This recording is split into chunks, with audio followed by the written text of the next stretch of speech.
మేము స్పష్టంగా 5 సంవత్సరాల నుంచి ముందుకు పోలేకపోవడానికి ప్రధానమైన కారణం నీటి ఊటనే చెప్పినాం. నేను గతంలో మాట్లాడింది అనేక సందర్భాలు మీరు చూసారు. నేను కూడా అక్కడపై విజిట్ చేసిన, ఎన్నో ప్రయత్నాలు చేయాల్సిన ప్రయత్నాలను చేసిన. ప్రతి నెల 1.5 కోటికి పైగా వాళ్ళకు కేవలం నీళ్లను బయట తీయడం కొరకే ఖర్చు అవుతుండే. ఎలక్ట్రిసిటీ డిపార్ట్మెంట్ వాళ్ళు పవర్ కట్ చేస్తుండే. మళ్ళీ ఎలక్ట్రిసిటీ మినిస్టర్గా కూడా నేనే ఉన్నా కాబట్టి వాళ్ళు నన్ను అప్రోచ్ అయితే మళ్ళీ కనెక్షన్ ఇప్పించడం, ఏదో పద్ధతిలో దాన్ని పూర్తి చేద్దామని చెప్పి మేము చేసిన ప్రయత్నాలు ఏ పరిస్థితిలో కూడా ముందుకు పోలే. 5 సంవత్సరాలు 1 ఇంచు తవ్వడానికి వీలు కాలేదు. కేవలం నీళ్ళ వల్ల. అంటే వాళ్ళు పెట్టిన టెక్నాలజీ అటువంటి దుర్మార్గమైంది.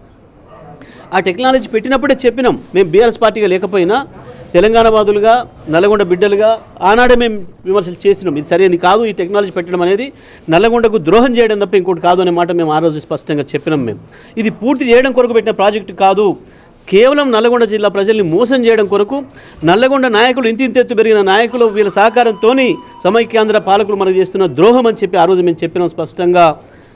ఇవాళ అదే స్పష్టంగా కనపడింది.